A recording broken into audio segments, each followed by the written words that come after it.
día de hoy, nuestra invitada especial.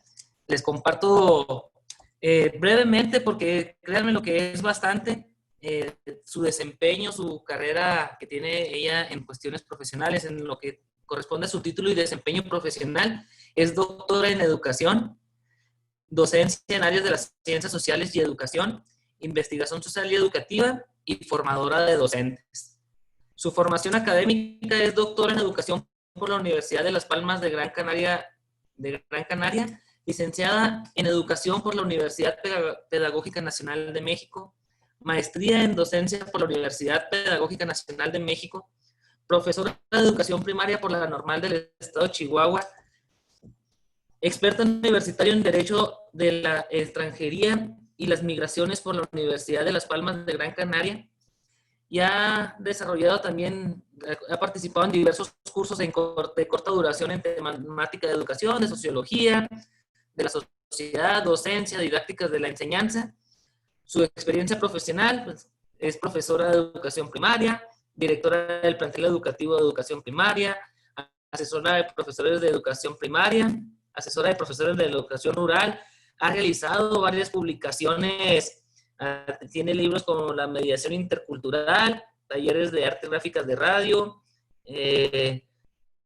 comunicaciones y conferencias publicadas, educación y exclusión social, un enfoque ontofilogenético de nuestra realidad como inmigrados a Gran Canaria. Entonces ustedes pueden ver que es una persona que tiene grandes logros, grandes méritos, y nos acompaña el día de hoy. Nosotros agradecemos, Margarita, con mucho gusto que estés aquí con nosotros y hayas dispuesto de tu tiempo para compartirnos esta ponencia del día de hoy.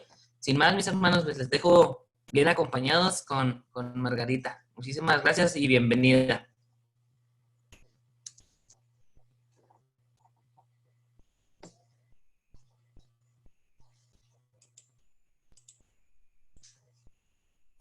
Está el micrófono apagado, doctora. ¿Ahora sí? Ahora Ahí sí. está. Ahí está, ¿verdad? ¿Sí? Ok. Bueno, buenas tardes a todos. Primero quisiera iniciar esta pequeña exposición de ideas agradeciendo al muy respetable gran maestro Marcos Delgado Ríos de la noble, leal y centenaria y muy respetable Gran Logia Cosmos del Estado de Chihuahua por esta invitación. La verdad que es un placer estar con todos ustedes y también agradecer a todos los hermanos y amigos de la Orden que nos acompañan virtualmente. Y gracias pues por su interés y por su presencia virtual a este pequeño encuentro. La verdad me siento como cuando te dicen, te has quedado en el grupo de los aplicados. Para los que recuerdan, anteriormente la escuela la dividían en niños muy aplicados, niños regulares y los burros, ¿verdad? En el grupo C. Bueno, pues yo me siento como si me hubieran dicho, bueno, te quedas en el grupo de los aplicados. Así me siento, así que espero estar al nivel de ustedes y sobre todo poder aportarles y compartirles algunos análisis desde la pedagogía que he hecho a esta institución que es la masonería. Bueno, vamos a empezar. El tema que les voy a compartir, como bien dice su título, es Pedagogía y Simbología Masónica en el Arte Funerario. Como dice el título, voy a abordar primeramente aspectos pedagógicos de la masonería, pues es la línea de investigación que en este momento me motiva a llevar a cabo y es de donde he hecho las últimas publicaciones, es decir, un análisis pedagógico de la masonería como institución, como práctica y sobre todo como metodología. También vamos a abordar un poco el papel o el valor del símbolo como elemento epistemológico, es decir, cómo el símbolo contribuye al desarrollo y al aprendizaje de la persona y cómo en la masonería precisamente se le da cabida a ese valor, al símbolo, como estructura metodológica importante en la formación del masón. Y una vez que hemos analizado esos dos aspectos, la pedagogía y la simbología, dentro del contexto de la masonería, vamos a acercarnos a lo que es el arte o la estética funeraria, que es donde se va a conjugar el concepto que quiero trabajar, el concepto que vertebra la charla, que es la muerte. Bien. El contenido lo he dividido en tres momentos que espero terminarlos en 30 minutos. Pedagógicamente, una exposición de 30 minutos es la ideal. Después de los 30 minutos ya estamos cansados y ya realmente no es motivante estar así que espero cumplir con este tiempo de 30 minutos. El contenido, como les digo, vamos a verlo en tres partes. La primera parte abordaremos el contexto pedagógico de la masonería, pero no para debatir si es o no un contexto pedagógico. Eso ya está debatido, eso ya lo sabemos. Sus integrantes lo viven como un contexto pedagógico, sino mi interés es dónde podemos situar el debate dentro de ese contexto pedagógico sobre las acciones educativas presentes y futuras de la Amazonía, sobre todo dentro del papel educador que tiene el masón dentro de su logia, es decir, dónde colocar el debate. La segunda parte sería la simbología masónica como elemento epistemológico. Aquí abordaríamos o aclararíamos cómo la simbología constituye esa columna vertebral y cómo el símbolo siempre ha sido el elemento más importante en la construcción de conocimiento. Es decir, es un proceso necesario y es un proceso por el que pasa todo individuo cuando pretende conocer el mundo, cuando pretende interpretar la realidad. Y por último, vamos a conjugar estos dos elementos y los vamos a buscar dentro de la estética masónica en el arte funerario, ¿de acuerdo? Es decir, lo que yo llamo la pedagogía de la muerte, que es realmente, como les digo, el interés por el que en este momento me estoy acercando al método educativo masónico. Eso lo vamos a conjugar en el tercer momento. ¿De acuerdo? Esos tres elementos vamos a trabajar. Bien. Quisiera empezar para que entendieran la perspectiva desde la que me he acercado desde el inicio, que me encuentro con la masonería como institución educativa y que llama mucho mi atención como pedagoga. Entonces, mi perspectiva de la pedagogía la encontré en un filósofo alemán que seguramente muchos de ustedes han leído, que es Preuss, que es un filósofo alemán que tenía un profundo amor por la masonería y a partir de su práctica masónica elabora toda una nación. Incluso lo conocemos como el educador de la humanidad. Voy a leer, y a lo mejor es a través de permitirme leer lo que es Royce. Dice, y especialmente toda investigación histórica, sea a través de investigación y prejuicio. Por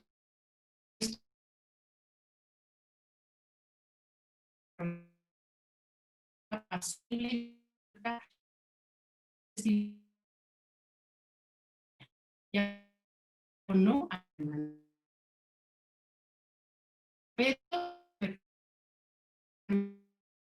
libre de prejuicio dentro de un investigador. Entonces, mi profundo respeto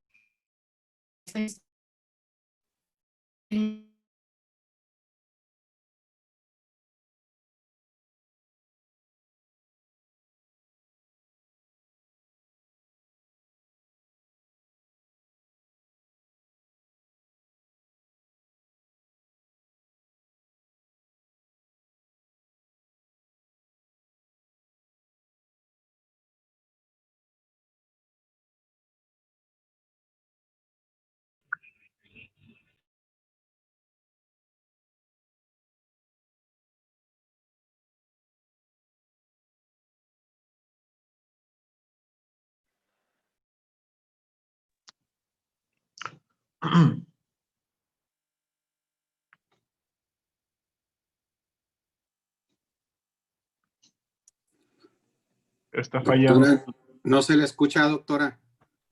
Se deshabilitó la de compartir pantalla y también se puso el silencio. Aquí el silencio ya se lo pusimos para reiniciar, pero sí también se salió la de compartir pantalla, doctora. ¿Ahora? A ver, lo Ahí se siento. escucha, ahí se Sí, escucha y ahí se ve.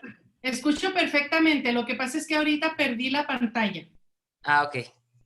¿Ahora sí? ¿Ya puso compartir?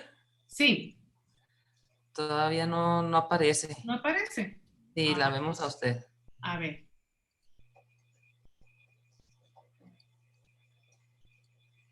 Ahí, ¿Ahora? pero ahí sí ya Ok. se está compartiendo. Perfecto. Lo siento, Gracias. se me fue primero. Bien. Vamos a analizar esos tres elementos que conforman el contexto pedagógico de toda institución, no nada más de la masonería. Entonces, ¿qué es la institución, la práctica y el modelo o metodología? Bien.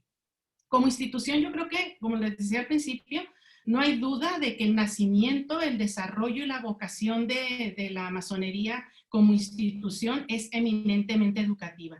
Es decir, cualquier revisión de su origen o de su desarrollo dentro de los tres orígenes que se han revisado o que se le atribuyen, como que la masonería nace desde los tiempos en que nace el mundo, o ese origen que se le atribuye en Escocia con su relación con los templarios, o bien su relación durante el medievo con la creación de los talleres y los oficios. Cualquier documento que revisemos de su origen y naturaleza, siempre vamos a llegar a un discurso de tipo educativo. Por lo tanto, no hay duda de que la masonería incluso se defina por muchos autores, incluso por el mismo Croix, como la masonería, como el arte de educar. Entonces, ahí no tenemos ninguna duda. La masonería como práctica, Croix dice que ser masón es ser educador. Entonces ahí, en esa frase, él explica que toda la práctica o toda la finalidad de esta institución educativa pues es la educación. Es un proceso formativo donde el masón se forma como tal, forma y construye su identidad como masón. Es una construcción ética, es una construcción cívica, es una construcción intelectual. Con lo cual, y algo que tiene mucho valor de la práctica de la masonería, desde mi punto de vista, es que no solamente esa identidad masónica se constituye dentro del proceso de aprender, sino que el masón también tiene que formar y tiene que enseñar. Y yo creo que este es el punto que me comunica a mí con la masonería, con esa identidad de educador que tiene que cumplir todo masón, ¿no? Empieza como aprendiz, compañero, luego es maestro, y es ahí donde cumple también con este proceso de guiar y de dirigir. Entonces la práctica masónica es eminentemente educadora, tanto en esa actitud de aprendizaje como de formar.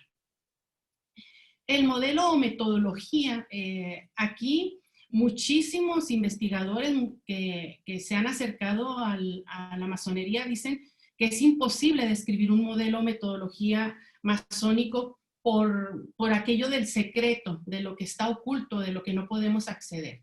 Pero desde mi opinión, aunque no podamos acceder desde el mundo profano al interior de la logia y conocer desde dentro ese modelo, esa metodología que siguen los masones en su formación, es un modelo, es una metodología la que se utiliza. Es decir, tienen graduados, tienen grados, tienen formas de relación unos con otros, tienen una comunión de trabajos para formarse, tienen el taller. Es decir, todo eso es formativo y todo eso conforma no solamente una práctica, es un modelo.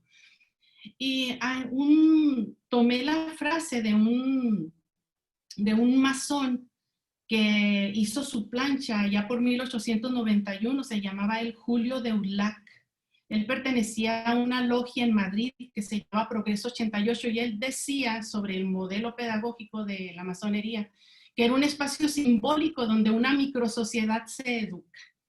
Entonces, esta perspectiva que él dice es lo que me permite a mí, o lo que nos permite incursionar en ese modelo o metodología desde los símbolos. Es decir, dentro de la metodología masónica, el símbolo es la didáctica que se utiliza para formar al aprendiz, al compañero. Es decir, a través de símbolos, a través de ritos, es cómo se forman y cómo se educan. Con lo cual, incluso estamos hablando de una didáctica de la metodología de aprendizaje.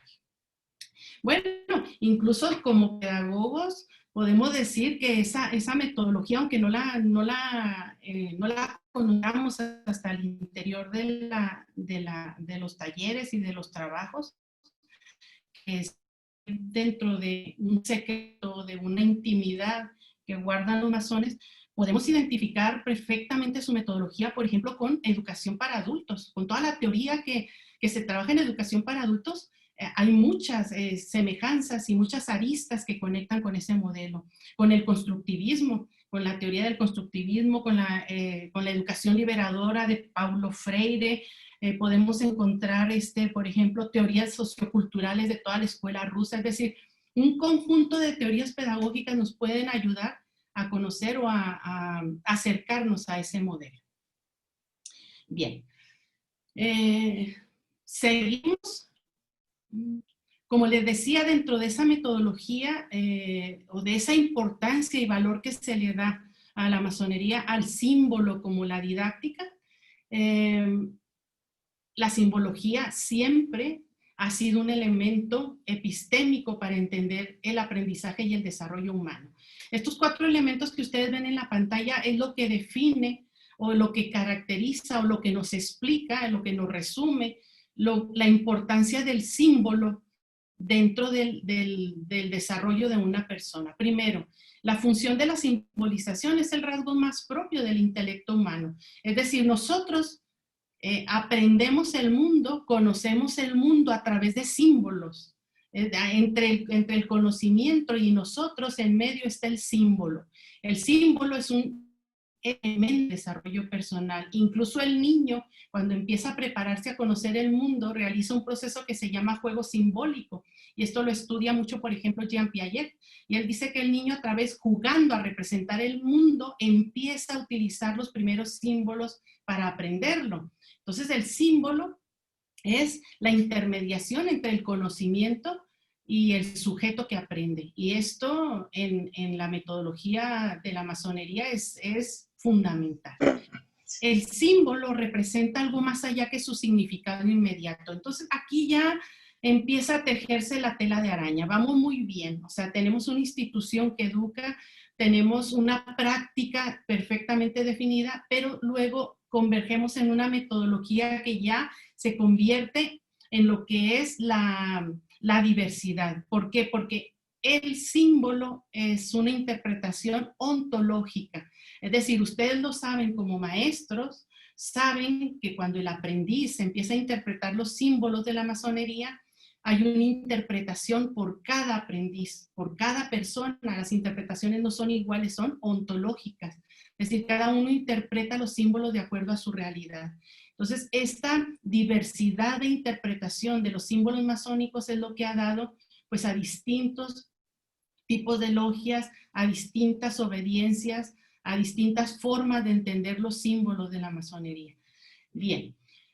Y como conclusión, pues sabemos que el acto simbólico conecta al sujeto con la realidad al fin de comprenderla. En fin, y aquí, como docentes y como maestros ustedes, en esa función educativa, el debate sería, yo maestro, ¿cómo hago para que el aprendiz, para que el compañero, para que yo mismo, cómo me conecto a la realidad a través de esa simbología? ¿Cómo la comprendo? ¿Cómo la interpreto?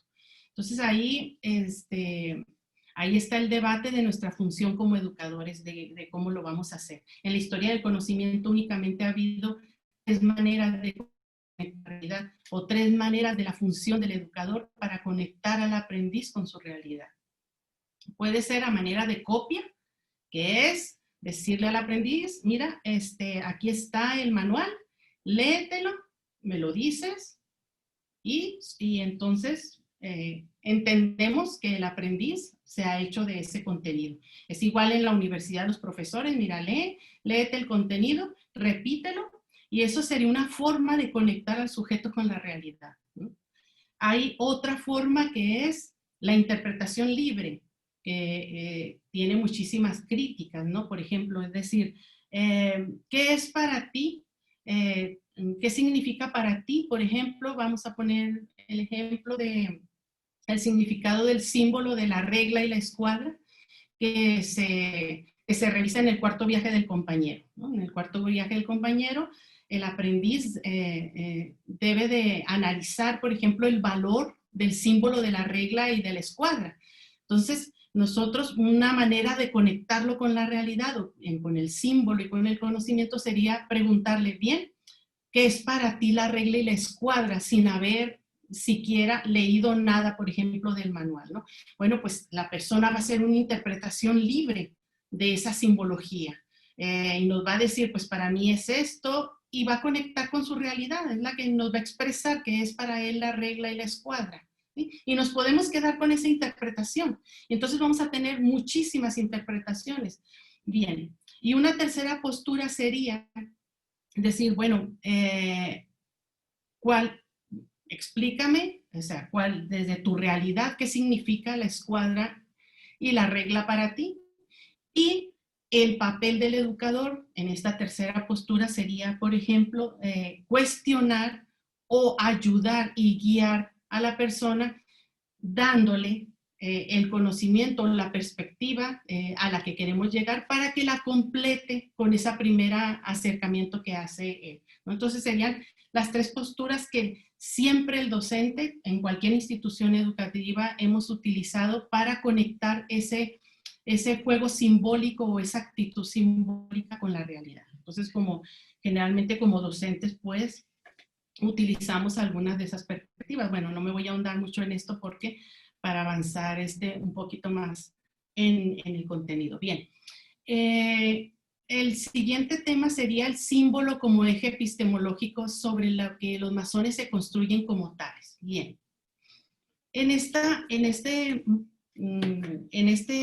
tema pretendo, el objetivo sería analizar cómo el símbolo siempre ha sido el eje epistemológico dentro de la masonería, ¿no? El modelo pedagógico de la masonería siempre se ha estructurado por símbolos.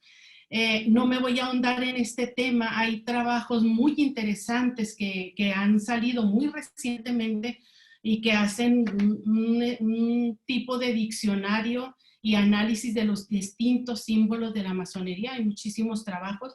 Yo me he fundamentado muchísimo, les quiero recomendar uno que salió muy recientemente, apenas en el 2017, de un autor que se apellida García Arranz, seguramente lo habrán conocido, no sé si lo conocen, se llama Simbolismo Masónico.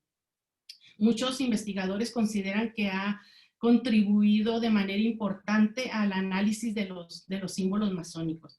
Es largo, tiene 9 capítulos, pero también el año pasado, hace 2 años, un autor que se apellida Ferrer Ventosa ha publicado un trabajo que se llama Una pedagogía por símbolos e imágenes simbólicas y hace una reseña al trabajo de García Arranz. Yo se lo recomiendo, es otra charla larguísima para hablar de toda la simbología, ¿sí? Entonces se los dejo ahí para tratar este aspecto del símbolo como eje epistemológico.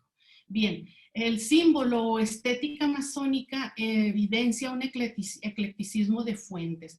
Este es otro elemento que tenemos que tener muy en cuenta también en la función educadora dentro de la masonería. Es decir, el mismo símbolo ya de por sí evidencia un eclecticismo religioso, se enriquece de fuentes, por ejemplo, de la alquimia, de elementos bíblicos, del Egipto faraónico, incluso del hinduismo, es decir, tiene una riqueza de fuentes cada símbolo que imagínense para la interpretación, la variedad de interpretaciones en la que nos vamos a encontrar de cada símbolo. Entonces, eso yo creo que se tiene que tener muy en cuenta dentro de la función o dentro de la metodología pedagógica al momento de acceder, ¿no?, a todo el conocimiento. Bien, y finalmente, este eclecticismo y esta estructura de símbolos va a obligar a esa función educadora del masón a tener una postura metodológica que seguramente en estos momentos está en el debate. Esa función pedagógica pues se mueve entre el respeto a la tradición y la modernidad, ¿no? El maestro masón tiene que tomar una postura en esa dualidad y cuestionar hasta dónde la modernidad en la interpretación de esos símbolos y hasta dónde continuar con una tradición, ¿no? Este proceso también lo ha trabajado muchísimo un educador, él es Martín López, es masón, se ha dedicado a estudiar el arte y la masonería, los símbolos, y él hace esa advertencia, ¿no?, de la función educadora y cómo el debate de la masonería en el aspecto educativo está en eso, en esa dualidad entre tradición y modernidad. Bien, pues estos 3 puntos yo creo que son fundamentales en esa función educadora y del uso del símbolo, ¿no?, dentro del proceso formativo. Bien. Bien, ahora habiendo revisado esos 2 elementos de la pedagogía y del símbolo como ejes fundamentales en esa función educadora, en ese modelo o en esa metodología formadora de la masonería, nos acercamos a un aspecto fundamental que es el arte funerario masónico, que es pues la finalidad o digamos la idea que traigo a compartir con ustedes. Se preguntarán, ¿y por qué como pedagoga, se acerca a un aspecto tan, pues no sé, tan específico como es el arte funerario, ¿no? Bien, pues como pedagoga me llamó la atención, le he dedicado muchísimo tiempo a estudiar lo que es las teorías de la educación, la historia de la educación, de buscar las mejores metodologías dentro de mi trabajo como profesora de la universidad. Y después de haber leído tanta teoría, de haber buscado o conformado la mejor metodología para mis alumnos, llegué a la conclusión de que el ciclo vital de la persona, es decir, el nacimiento, la vida y la muerte, son fundamentales que estén en la conciencia del educando o del aprendiz, del estudiante.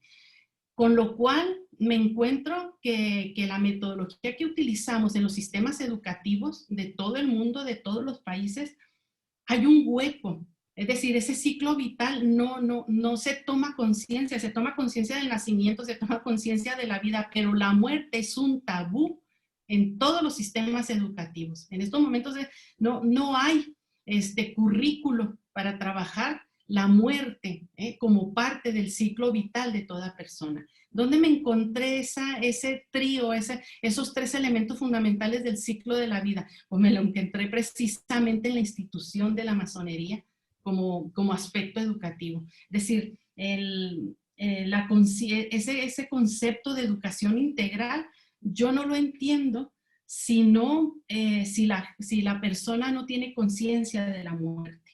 Entonces, cuando pensé cómo me acerco a esa concepción de la masonería de la muerte, ¿dónde la voy a encontrar? Pues en su arte funerario, en sus sepulturas. Y decidimos iniciar esta investigación, un compañero de la universidad y yo, y nos abocamos a buscar, no solamente a estudiar todo lo que es la simbología, que de lo que les acabo de hablar, y todo lo que es el aspecto pedagógico de la masonería, para poder entender esta parte. Y entonces empezamos a buscar autores que estuvieran trabajando todo lo que es el arte de la masonería, todo lo que es la estética arquitectónica de la masonería y cómo se reflejaba en las sepulturas. ¿Por qué? Pues primero, porque el cementerio es un texto que si tú te acercas y lo ves con mucho cuidado, el cementerio te va a dar mucha información de la cultura y de las personas que viven en ese contexto, ¿no? Cada sepultura relata, por su hechura, por su forma de construcción, pues relata la identidad, el prestigio social, la biografía de las personas que ahí reposan. Entonces nosotros dijimos, pues el valor antropológico y educativo que tiene el arte funerario, la manera de enterrar a sus muertos siempre ha sido un texto importante de estudio antropológico de la cultura. Entonces esto nos tiene que ayudar a adentrarnos también. Estudiar el arte funerario dentro de la masonería nos tiene que ayudar a buscar ese hueco que como pedagogo estamos buscando, ¿no? O sea, cómo los masones conforman en su formación esos tres aspectos del ciclo vital. Entonces vamos a buscarlo y vamos a verlo en las sepulturas de sus personajes, de sus personas, de las personas que reposan ahí. Entonces esa es digamos, la justificación de por qué nos acercamos a este aspecto de la masonería. Bien. Entonces, ¿qué encontramos nosotros en esta investigación a través de ese acercamiento pedagógico y del símbolo de la masonería en el arte funerario? Primero, encontramos que la muerte es el eje filosófico más importante de la masonería. Es decir, el masón se adentra a la muerte.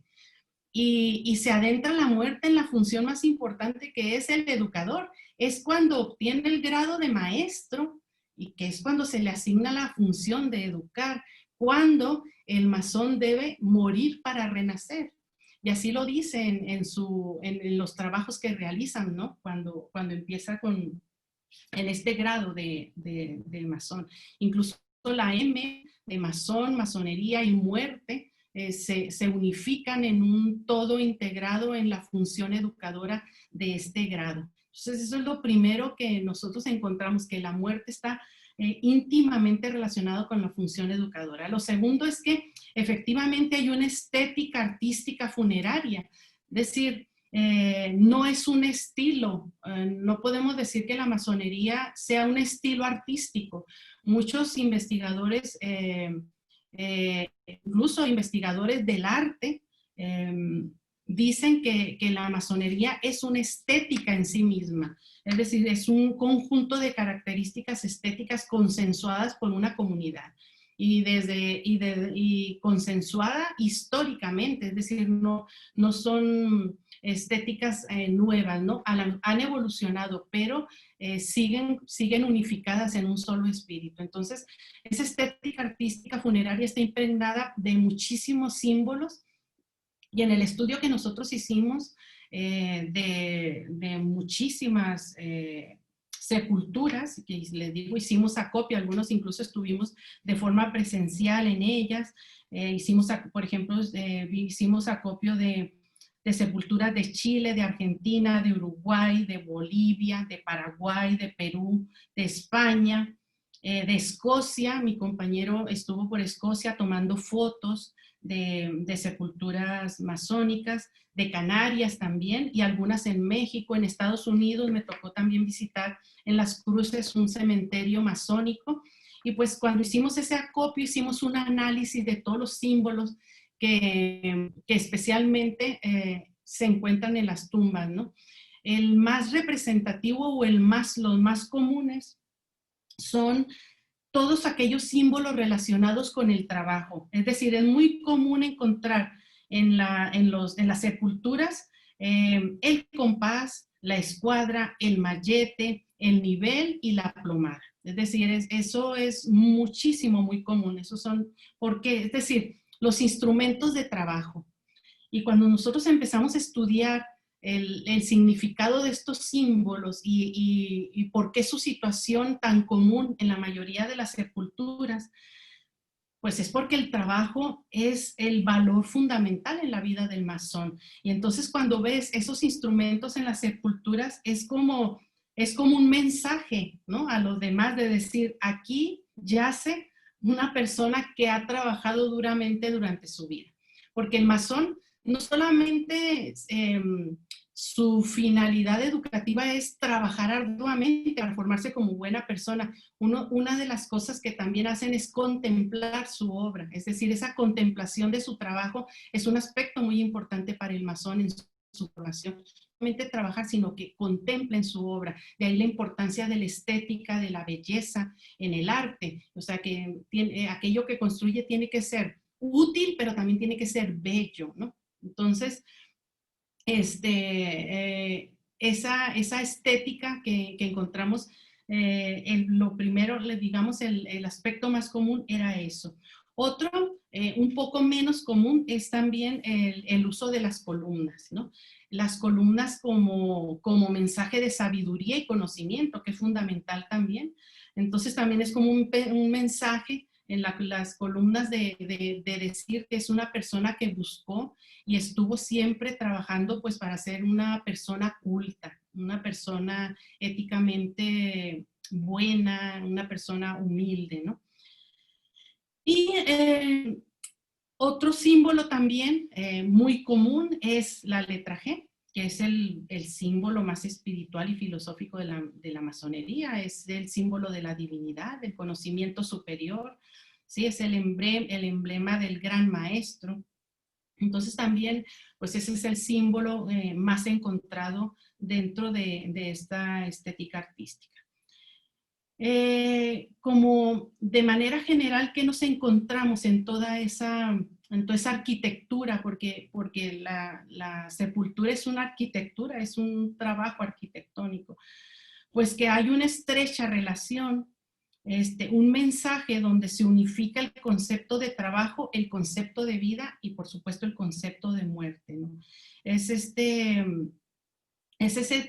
triángulo de trabajo, vida y muerte que vuelve otra vez vuelve a retomar ese ciclo de vida tan importante en la vida de una persona, la muerte como parte de la vida, como renacimiento. Bien.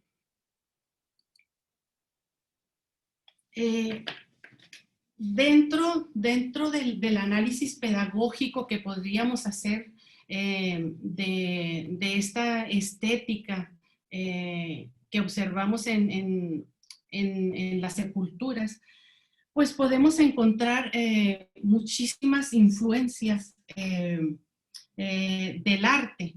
Como les digo, hay estudios, sobre todo les recomiendo de un autor, es Martín López, ya me acordé. Martín López hace un estudio muy interesante del arte de la masonería. Y les recomiendo también sus trabajos, sobre todo, no lo hace específicamente en el arte de la funeraria, lo hace más a nivel general, pero sí que estudia de manera antropológica, se acerca al estudio de los símbolos, ¿no?, de manera general. Bien. El cuadro que tienen ustedes aquí frente es directamente ya una comparación que hicimos respecto a la pedagogía de la muerte. Si nosotros quisiéramos relacionar todo lo que es la formación masónica con los grandes cambios revolucionarios educativos que ha habido a través de la historia de la humanidad, pues lo podemos relacionar. Hay muchísimos estudios que hablan de la influencia, no de la masonería como institución. Yo no creo que la masonería como institución haya dado para revoluciones ni para cambios en la sociedad, ni tampoco la educación a la que no, ni siquiera ningún sistema educativo ha dado nunca jamás para un cambio en la sociedad.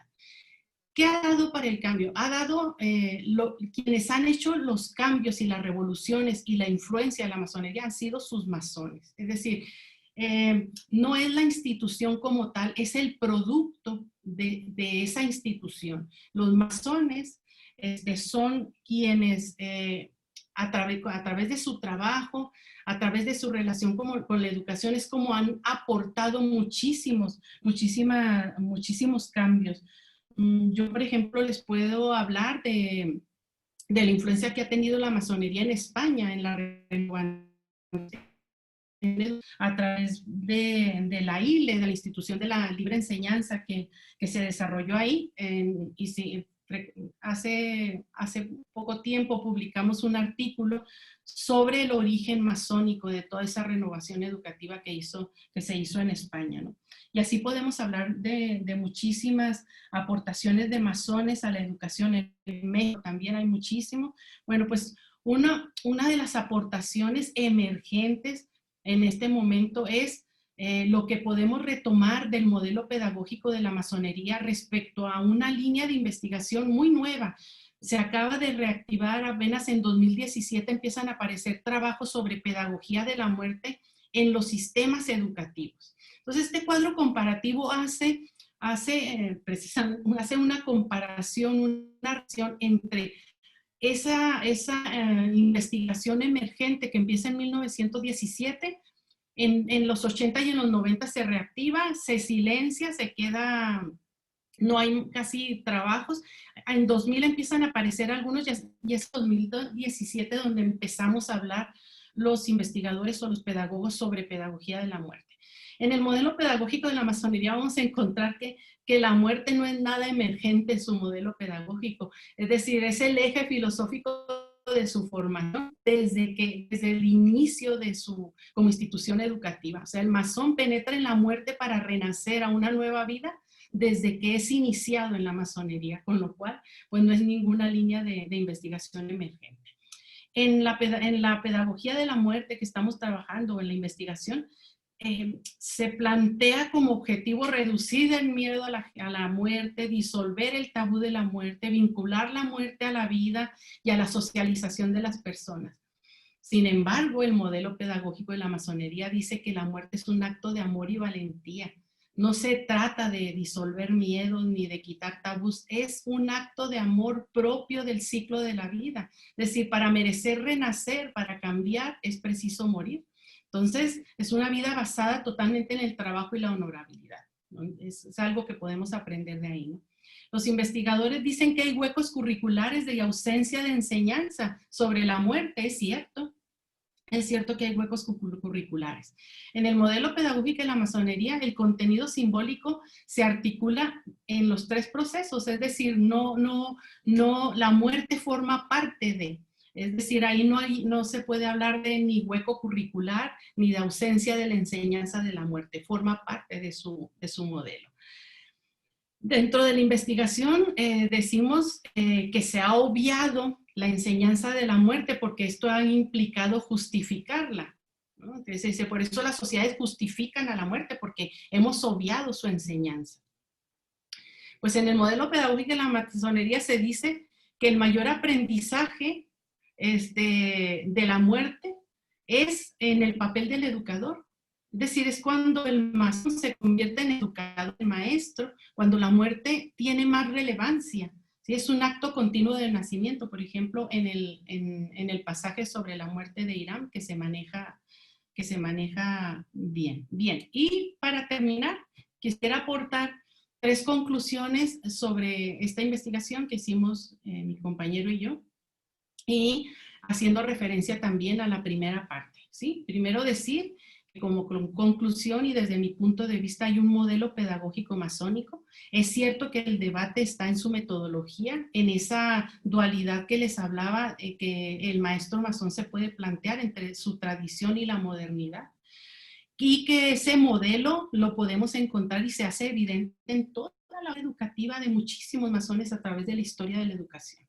Que muchos no se han dado a conocer precisamente porque eran personas perseguidas, pero que es nuestra obligación. El cementerio y la arquitectura funeraria son elementos histórico-culturales de un gran potencial artístico y educativo. Es decir, ahí en el estudio de esa arquitectura funeraria nos puede dar muchísimas claves sobre el papel de la muerte dentro de ese modelo pedagógico de la masonería. Y finalmente decirles que acercarnos de manera respetuosa y científica a ese trinomio educación, muerte y masonería, pues realmente ha abierto todo un campo de innovación hacia esa educación ética tan necesaria en el mundo actual. Bien, pues como dicen ustedes, es cuanto. Espero les haya sido útil esta ponencia y quedo a sus órdenes para lo que quieran compartir. Gracias. Margarita, pues muchísimas gracias. Caray. Creí que me había sacado, pero no. No, no. Sí. Doctora Margarita, okay, te digo Margarita todo igualado, pero yo creo por la confianza con el hermano Enrique y dentro de la orden, ¿verdad? Pero doctora, le agradecemos mucho la participación el día de hoy aquí con nosotros. Precisamente es de mucho interés para nuestro muy respetable gran maestro y para esta academia que está trabajando este ciclo masónico, recuperar aparte del qué y el cómo enseñar, el para qué lo estamos realizando, por qué estamos aplicando ese conocimiento.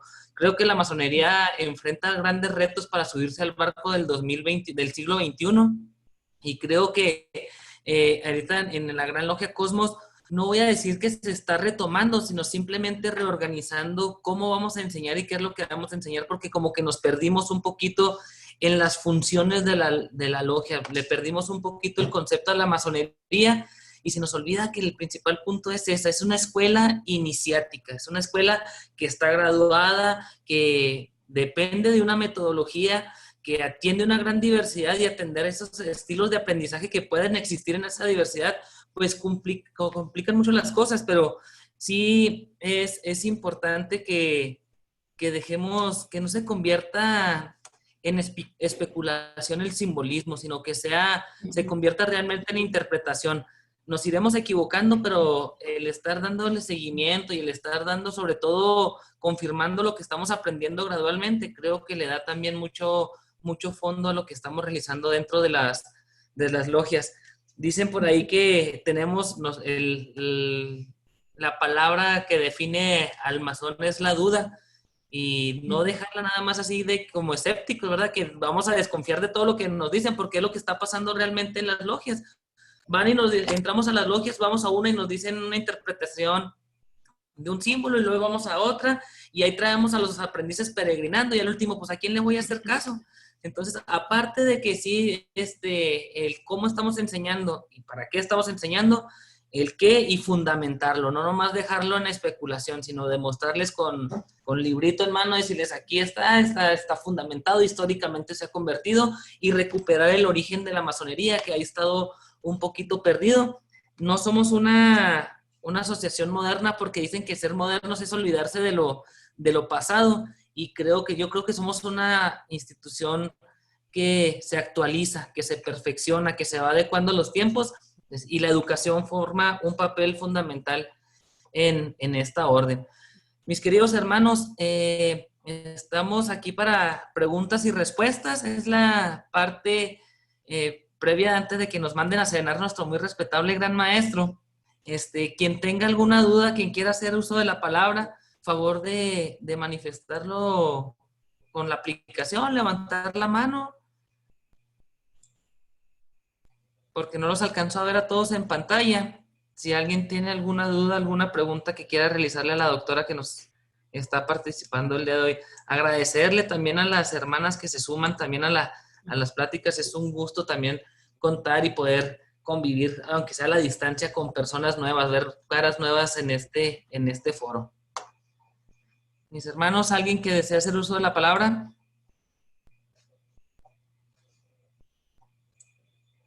Pues les quedó todo muy claro el día de hoy, doctora, yo creo, porque o les da mucha vergüenza. Fue muy pedagógico. Ya tenemos, ya sí, ¿no? Demasiado. Ya se animaron, mire, ya ve, vamos a concederle la palabra conforme fueron apareciendo aquí en la pantalla. Está a quien me aparece a mí como Cut, que es Cutberto, ya me acordé. Oscar Martínez y Nasredín Morcos. En ese orden estaremos otorgando la palabra. Así es que mi hermano Cutberto, la palabra es concedida. Sí, buenas noches, con tu venia, querido hermano rector. Buenas noches, muy respetable gran maestro y venerables y queridos hermanos todos. Agradecerle primero que nada a la doctora por su participación y la luz que nos ha brindado. Solamente quiero hacerle un comentario, una pregunta acerca de que la tanatología podría ser una parte pedagógica de la muerte. Esto es como materia curricular en cuanto al estudio de la psicopedagogía. ¿Es cuánto? Pues efectivamente, como les decía, es una línea de investigación muy reciente, aunque ya en 1977 se hablaba de la necesidad de trabajar con los niños pequeños, lo que es la muerte como parte del ciclo vital, pero pudo más el tabú. Es decir, han salido publicaciones muy desconectadas. Últimamente sí que han salido ya publicaciones que apuntan hacia la necesidad de que la muerte forme parte del currículum desde los niños pequeños, para que los niños se adentren a ese concepto y lo empiecen a trabajar. Claro que como un proceso, ¿no? Con los niños habría que tratarlo de una manera, pero sí que tiene que estar presente porque, como le decía, en la educación hay un hueco. El ciclo vital de la persona se compone de nacimiento, vida y muerte. ¿Por qué la muerte la hacemos a un lado? O sea, sí es parte, y en la masonería es parte de su formación. La muerte es un eje filosófico importante en la que el masón se tiene que adentrar para poder comprender su renacimiento como nueva persona. Tiene que dejar atrás cosas. Entonces, yo creo que sí debe de ser parte curricular desde educación infantil, y tenemos mucho que aprender de su modelo pedagógico para incorporarlo, no solo en educación para adultos, para incorporarlo en todos los sistemas educativos.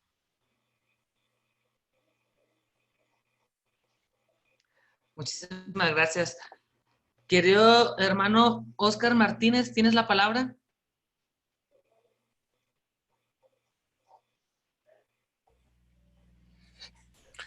Bien, muchas gracias, muy respetable gran maestro, venerables hermanos todos. Primero, agradecer a la ponente, siempre arriesgarse a hacer una ponencia independientemente del campo del cual se refiere la ponencia, siempre es un riesgo y es interesante la retroalimentación que puede suscitarse de estas preguntas y respuestas. Y por eso agradezco la ponencia como tal, porque yo lo hago de repente y he de reconocer que se requiere mucha valentía para presentar temas de este estilo. Más cuando estamos en el mundo profano. Exactamente. Comentarios al respecto. En la República Mexicana hay una cultura de enseñanza que se hace a través de el efecto de las ofrendas de muerto en los primeros 2 de noviembre en la mayoría de la República Mexicana, y solo ciertas áreas de la República que están hacia el Istmo de Tehuantepec y Chiapas, ahí se hace en lo que se refiere al periodo de Semana Santa. Y hay una serie de culturas donde se habla mucho de la muerte con los niños y se maneja simbólicamente de una forma distinta al terror o al miedo de la muerte como tal. Si tuvieron la oportunidad de observar este tipo de ejercicios, es interesante en la parte pedagógica de enseñarle la muerte a los pequeños y a observar la muerte como un proceso de transición y no como un terror al cual no hay que llegar. Esa es una parte de mi experiencia en el ejercicio de la muerte en la República Mexicana. Tuve la oportunidad en muchos viajes de estar en diversos puntos geométricos. Uno de los cementerios que me parecen más ricos en el ejercicio del arte masónico es el de Cuba. El cementerio de Cuba, el público, es una belleza en cuanto a toda la gama de sepulturas que hay, tanto las referentes a antes de lo que era la revolución y sobre todo y principalmente el área dedicada a los masones. Esa también es una parte interesante que como arte funerario valdría la pena observar. 2 preguntas aquí en el ejercicio del tema. Observé que en la introducción se acerca al ejercicio del símbolo por diversas aristas, pero no encuentro en la recapitulación una definición breve y concisa de lo que se puede interpretar como símbolo. Entonces, la petición primera es, en sus palabras, cómo se define el símbolo. La segunda parte es, hay una situación muy interesante y de confusión en el ejercicio de la práctica y del transmitir los conocimientos. Y una parte muy importante de la institución es hacer una gran diferencia entre lo que es enseñanza y educación. Porque la transmisión de los conocimientos que se hacen dentro de nuestros templos se hace a través de la enseñanza. Nunca se educa. La educación como educere es lo que surge precisamente del entendimiento, asimilación y práctica de lo enseñado. Esa es la parte interesante, pero si nosotros vamos a ser recibidos en un lugar simbólico y si vamos a estudiar símbolos y si vamos a trabajar a través de grados simbólicos, la parte más importante es que el individuo debe de entender que es un símbolo, dónde se origina un símbolo y cómo principalmente desimbolizar. Porque finalmente uno solamente se va a dar cuenta de la carga de símbolos que uno tiene, entendiendo cómo funciona un símbolo, y solo va a lograr uno cambios de conducta si logra uno desimbolizar todos esos símbolos que desde la más temprana educación nos han impuesto a través de las diversas formas de educación, dentro o fuera de casa, dentro y fuera del ámbito institucional. Pero lo que me interesa mucho de su punto de vista es cómo define un símbolo. Un símbolo, muy bien. Bueno, me voy a ir digamos, al concepto más general, ¿sí? Para partir de lo general a lo específico. El símbolo no es otra cosa más que la representación que ha hecho la humanidad de la realidad. Es decir, la realidad como tal, para aprenderla y para acercarnos a ella, la simbolizamos. El mismo lenguaje es un conjunto de símbolos, ¿sí? Entonces, hay una importante diferenciación entre lo que sería signo, que es el debate. Muchos símbolos pueden ser signos, pero muchos signos no pueden ser símbolos, ¿no? Pero el símbolo es un aspecto más ontológico. Es decir, cuando nosotros escuchamos, por ejemplo, un conjunto, alguna imagen, por ejemplo, la estrella, ¿no? La estrella de 5 puntos. Ese símbolo va a tener una interpretación muy ontológica. Cada quien va a hacer una interpretación de esa imagen, de esa realidad, que es una imagen de una realidad, pero para aprenderla la dibujamos a la estrella. La estrella no es así, no tiene esa forma, pero le damos una imagen dentro de nuestra realidad como seres humanos. Entonces es lo que media para acercarnos a la realidad, con lo cual el símbolo es una representación de la realidad que queremos aprender.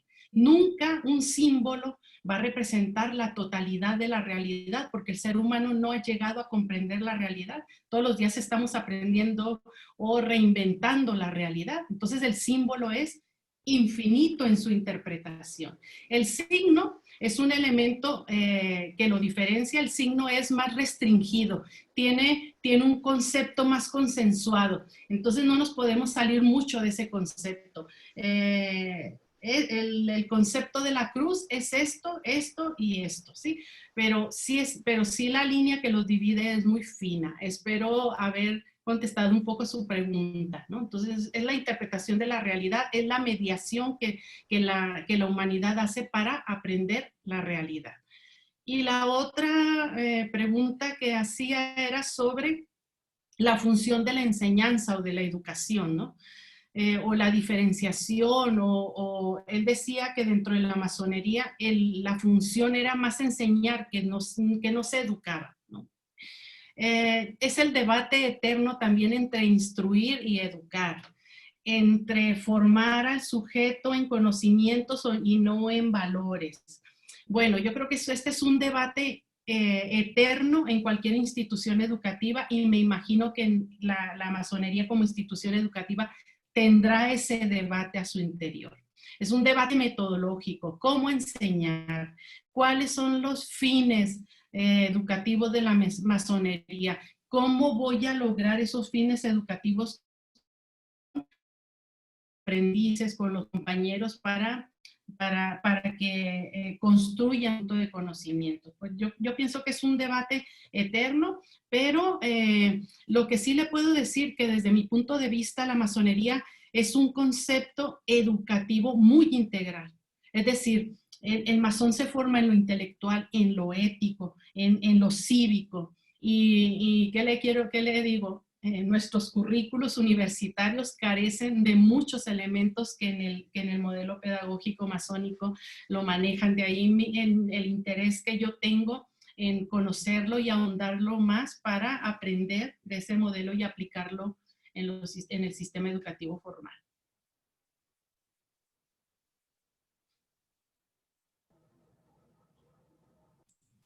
Muchísimas gracias, doctora, por la participación. Mi hermano Nesreddin, si me permites, mira, hay una pregunta aquí en el foro por parte de una de las invitadas que nos acompañan. Darle lectura, a ver si la doctora le da respuesta y luego ya concluiríamos con la participación tuya y del querido hermano Guillermo López Nájera, para que ya nuestro muy respetable gran maestro de las conclusiones y la despedida de este. Si me permites, nada más para hacer esa pregunta, mi hermano. Gracias. Dice, nos comenta aquí Nereida, doctora, dice, la muerte prehispánica en México. Doctora, ¿ha investigado alguna similitud de símbolos con algún conocimiento prehispánico? No. Ahora mismo es una línea que he retomado muy poco. Mi interés, como les decía en la charla, mi interés como pedagoga es ahondar o tratar de acercarme lo más posible a esa metodología o a ese método que tiene la masonería como formación de ciudadanos. Ese es mi mayor interés. Y me ha acercado de manera general al arte funerario y es que para entender todo lo que es toda la concepción de la muerte en cada cultura, ese sincretismo cultural que rodea la muerte, y además he residido los últimos 20 años en España y he estado como investigadora en España, pues realmente sí que me ha acercado al contexto español. Tengo pendiente acercarme al contexto mexicano, pero seguramente que lo haré. Y sobre todo en ese interés pedagógico de acercarme más al modelo de la masonería. Muchísimas gracias, doctora. Mi hermano Nesreddin, ahora sí, por favor. Gracias, querido hermano rector, muy respetable gran maestro, queridos hermanos todos. Buenas noches. Primero agradecer a la doctora Margarita. Me pareció excelente investigación, muy ilustrativa, muy acertadas todas las conclusiones, muy bien identificados los ejes filosóficos de la masonería. Desde luego uno de ellos, la muerte. El trabajo es otro de los ejes filosóficos de la masonería, que también fue identificado por medio del análisis de los símbolos de las tumbas en los cementerios. Y el que no estuvo tan claramente identificado en la letra G, se puede decir que es el conocimiento en general. Ese sería otro de los ejes filosóficos que todos los miembros de esta orden buscamos. Entonces, de entrada, me parece que el símbolo efectivamente cumplió su función pedagógica o ontológica, ¿no? De transmisión epistemológica del conocimiento. Entonces, eso yo pienso que a nosotros los miembros de la institución nos satisface saber que efectivamente el método masónico que se emplea, también visto desde el exterior, funciona. Entonces, esa es, digamos, la pregunta. Es evidente que el método pedagógico masónico ha sido exitoso. Mi pregunta sería, desde su perspectiva de experta en pedagogía, si sigue siendo exitoso en estos tiempos, porque obviamente se utilizan símbolos de una antigüedad muy remota y una metodología también de una antigüedad importante. Obviamente ha ido evolucionando a través del tiempo, pero aún así muchos de nuestros elementos pues son del siglo XVIII, siglo XIX, entonces no son modernos, ¿no? Y ha sido muy exitoso, sigue siendo exitoso. ¿Y qué es lo que se podría esperar en cuanto a evolución hacia el futuro, visto externamente? Porque muchos de los que somos miembros de la institución tenemos el sesgo de ser jueces y parte, ¿sí? Sí. Entonces, es muy interesante ver escuchar una opinión en este sentido externa, de una persona que no es miembro de la institución, pero que estudia a la institución, sus métodos, sus símbolos, en el contexto primordial que es la enseñanza y la pedagogía, que es fundamental para nosotros. Es cuanto. Muchas gracias.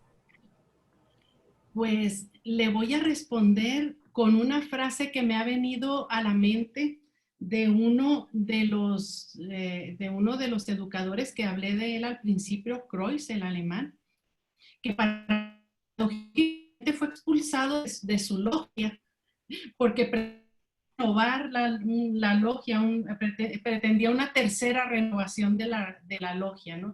La primera renovación de la masonería es el paso de la masonería a la masonería operativa, la segunda renovación es el paso de la masonería a la masonería especulativa, y él pretendía una tercera renovación que le llamaba alianza con la humanidad, la masonería en alianza con la humanidad. Entonces era muy revolucionario, pero él siempre mantuvo ese amor a la masonería, su fe en el método, en la educación, en la formación masónica era enorme. Y él decía, no hay espacio que haya construido ningún Estado ni la Iglesia donde la persona se forme tan humanamente como es la masonería. Entonces, yo creo en esa frase de Kreuz. Efectivamente, yo creo que el modelo pedagógico masónico es un modelo pedagógico excelente. Fíjese, haciendo un análisis dentro de la teoría educativa, le puedo decir, en el modelo pedagógico masónico yo he encontrado, por ejemplo, la teoría del constructivismo, que es una teoría del siglo XIX que dice que toda persona se debe construir a sí misma.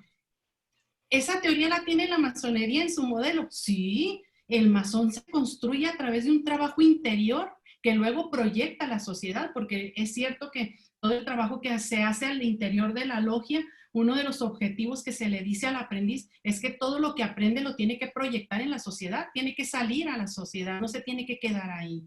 Entonces, tiene elementos del constructivismo, lo decía, tiene elementos de pedagogía de la muerte, tiene elementos de la educación social, de la educación cultural, tiene elementos de las grandes corrientes teóricas, a pesar de que, como decía usted, es un modelo antiguo, es un modelo anterior a todas estas teorías. Entonces, desde mi punto de vista, es muy valioso como metodología. Espero llegar a conocerla más.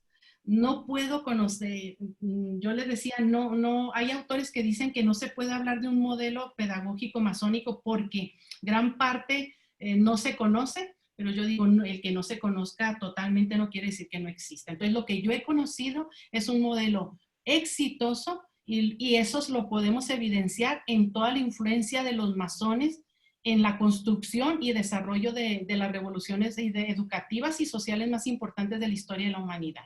Muchas no conocidas hasta ahora, ¿eh? Entonces, es un modelo exitoso y muchísimo, muy valioso y de muchísimo interés para quienes estamos en investigación educativa. Gracias. Gracias, doctora. Mi querido hermano Guillermo López Nájera, la palabra es concedida, hermano. Buenas noches a todos, muy respetable gran maestro. querido hermano rector, ex grandes maestros, doctora Margarita. Excelente su exposición. Realmente puedo decir que soy uno de los testigos de los meses de preparación que la llevaron para concluir esta investigación, y que seguramente conociéndola nunca la va a terminar, porque siempre va a estar agregándole algo más novedoso y más profundo en su contenido. Más que hacer alguna pregunta, felicitarla. Realmente me siento muy impresionado de la profundidad del tema que fue llevado esta noche, y hacer dos comentarios que me llamaron mucho la atención. El hecho de identificar a la masonería casi como un juego de niños, ¿no? El hecho de cómo los niños aprenden, a lo mejor con el uso de roles, el jugar a los apaches. A lo mejor mi hermano Pinilla de chiquito jugaba a los apaches, otros jugábamos a los policías o a los ladrones o a los piratas, no sé. Y en la masonería realmente, no únicamente en la masonería, en todas las sociedades iniciáticas se ha enseñado, basado en los rituales, como en un juego de rol, el uso de indumentarias que a lo mejor son de otra época, el uso de palabras que no son comunes en esta misma época, pero siempre a través de los símbolos, como bien lo refirió en su ponencia. Y algo muy importante, el uso de los símbolos, el uso de los símbolos en los rituales funerarios o en el arte funerario. No fue específicamente como inició la ponencia. Y me llamó mucho la atención unas palabras que comentó, que el trabajo masónico, que para el masón no únicamente basta el trabajo, sino que el trabajo masónico debe de ser un trabajo bien hecho, algo que se refleje en el arte funerario como algo muy bonito. Y yo creo que como masones, al ser en cierto momento aspirantes o profanos a iniciarnos en la masonería, quizá fue algo de lo que más nos llamó la atención, el elemento simbólico de la masonería, el cómo nos atrapan esos símbolos y el cómo cuando estamos dentro de la institución nos envolvemos en el estudio para tratar de comprenderlos. Y a veces es un estudio muy complejo. ¿Por qué? Porque cada masón va a tener incluso su interpretación de esos símbolos. Y eso es lo que hace rica la masonería, y eso es lo que nos hace rico como masones también, porque no únicamente tenemos nuestra propia visión, sino la de todos nuestros hermanos. Finalmente concluiría con algo.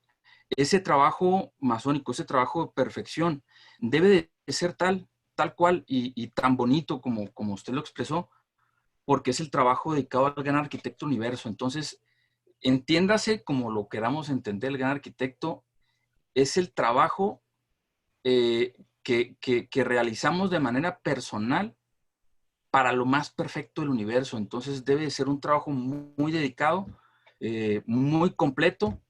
Pues yo creo que como la ponencia que usted nos presentó esta noche, de lo cual le agradezco mucho. Gracias. Gracias a todos. Muchas gracias, querido hermano Guillermo. Pues mis hermanos, agradecerles a todos la participación el día de hoy. Creo que es una noche donde todos nos llevamos un buen salario, todos nos vamos con un buen sabor de boca, y me quedaría más que compartir la palabra, cederle la palabra a nuestro muy respetable gran maestro para que haga su interpretación final, por favor. Gracias, mi querido hermano rector, y muchísimas gracias a la doctora Margarita. Verdaderamente ha sido un privilegio tener a una persona con este conocimiento tan amplio, pero además con tantas ganas de compartirlo. Pero además yo me voy muy contento porque a veces se siente uno como que está arando en el desierto. Generalmente en mis charlas, conferencias, pláticas, siempre menciono factores que usted está mencionando en este momento como experta en educación. Y es que para mí la institución masónica es una escuela. Y es una escuela lúdica, simbólica, con un componente iniciático. Y yo considero que hay 3 razones fundamentales por las cuales la masonería no solo sigue vigente, sino que es un sistema a tomar en cuenta para el futuro mismo. Y es, 1, precisamente el modelo educativo de la escuela masónica. Otro, el carácter laico de la institución. Yo considero que es la última institución no gubernamental que verdaderamente incluye el laicismo como corazón de su filosofía. Pero además, una cosa que además me parece, perdón por la palabra, pero me parece hasta retrógrada el pensar lo contrario. La institución masónica forja liderazgos para el mundo profano, porque precisamente, y totalmente de acuerdo con usted, los cambios que han realizado la masonería, vamos a llamarlo genéricamente, en la humanidad, tanto filosóficos, políticos, económicos, hasta deportivos, no los hizo una gran logia, los hicieron los masones.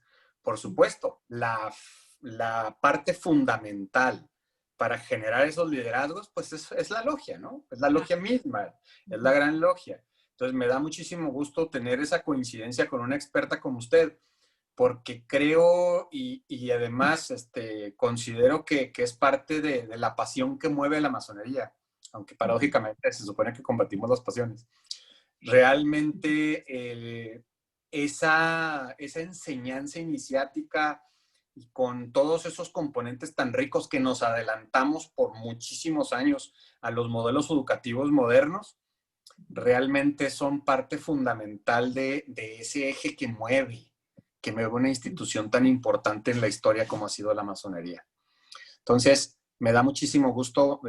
Hoy me voy muy contento, he abrevado de su conocimiento. Estoy seguro que todos nosotros igualmente lo hemos hecho. Pero además, algo que siempre repito y que realmente nunca considero que deja de ser vigente. Una buena conferencia, una buena conversación, un buen taller, un buen evento, es aquel que nos permite abrir más preguntas de las que traíamos cuando llegamos. No hay, realmente, si concluye el caso, una conferencia, creo que se comportó como un dique y no precisamente como un camino para el conocimiento, que es lo que yo considero que debe de ser un diálogo de altura andragógico y pedagógico como es este tipo de conferencias. Muy agradecido, doctora, con usted. Permítanme también saludar, como siempre, es un privilegio tener a todos los queridos hermanos de nuestro Gran Oriente, a nuestros muy respetables grandes maestros eméritos, Auden Rodolfo Acosta Roybal, Guillermo López Nájeras, Alfredo Ontiveros Hinojos. Mire, estoy parado. También quiero saludar a mis grandes maestros, Leonardo Martínez, que creo que todavía está por aquí, de la Gran Logia de Nayarit, y Alfonso Martínez, de la Gran Logia Benito Juárez de Coahuila. Muy agradecido, como siempre, de que estén presentes. Gracias, muy respetable gran maestro. Gracias. Un abrazo, mi gran maestro.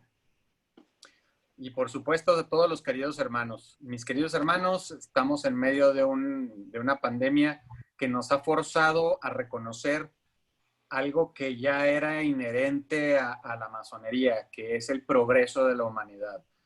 Mis hermanos, todo lo que hemos hecho durante muchos años de picar piedra para fomentar el uso de la tecnología, lo estamos logrando tomando lo mejor de lo peor. Os conmino a que sigamos igual.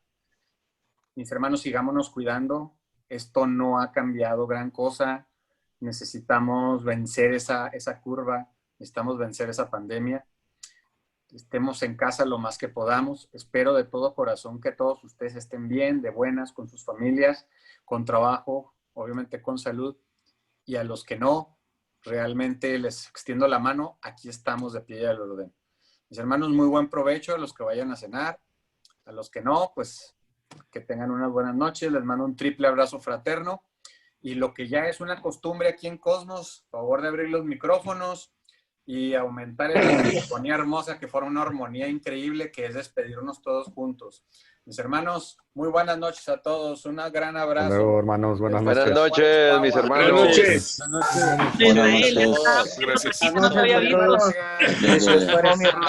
Y venerable hermano rector, ya te extrañaba. Te extrañé la bienvenida. Sinaloa. Sí, hermano. Gracias, igualmente un abrazo para todos mis venerables y queridos hermanos. El triple abrazo fraterno. Cuídense todos, mis hermanos. Buenas noches. Buenas noches. Buenas noches. Y nos vemos en las conferencias. Por favor.